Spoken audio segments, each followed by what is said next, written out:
በሴንትራል አፍሪካ የፋይናል ኤግዛም ለመውሰድ ተቀምጠው የነበሩ ተማሪዎች ድንገት እዛው አካባቢ በሰሙት አንድ ኤክስፕሎዥን ወይም ደግሞ ፍንዳታ ምክንያት እንግዲህ እዛው በተማሪዎቹ በተፈጠረ ግብግብና ድንጋጤ ምክንያት እንግዲህ 29 የሚሆኑ ተማሪዎች ህይወታቸውን አጥተዋል።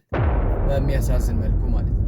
በሀገሪቱ የፋይናል ኤግዛም ከተጀመረ በሁለተኛው ቀን ነው እንግዲህ እንደዚህ አይነት ከባድ የሆነ አደጋ በተማሪዎቹ መካከል ያጋጠማቸው ማለት ነው። እንግዲህ የሰሙት ኤክስፕሎዥን እንግዲህ በዛው አካባቢ የነበረ አንድ የኤሌክትሪክ ትራንስፎርም መፈንዳቱን ተከትለው የወጣ ድምፅ መሆኑ ተነግሯል። የሀገሪቱ ፕሬዝዳንት ፎስቲን በሀገራቸው የሚተገበር የሀዘን ቀን ያወጁ ሲሆኑ በተጨማሪም 280 ለሚሆኑ በዚህ አደጋ ምክንያት እንግዲህ ለቆሰሉ ተማሪዎች ነፃ የሆነ ሕክምና እንደሚሰጡም ቃል ገብተዋል።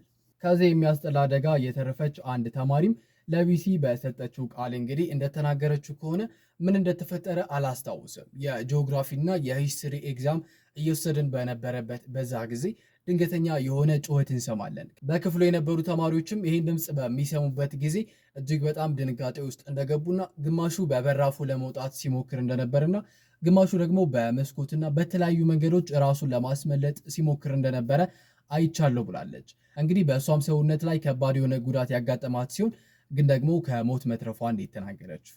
ሌላኛው ዜናችን ደግሞ በደቡብ ምዕራብ በምትገኝ አንድ ጎሃንዞ ተብላ በምትጠራ አንድ ከተማ በተፈጠረ እንግዲህ ከላይ በምስሉ ላይ እንደምታዩት እንግዲህ ከባድ የሆነ ጎርፍ ተከስቷል። በዚህ በተከሰተው ጎርፍ ምክንያት እንግዲህ እስካሁን 6 የሚሆኑ ሰዎች ህይወታቸው ማለፉ ተነግሯል።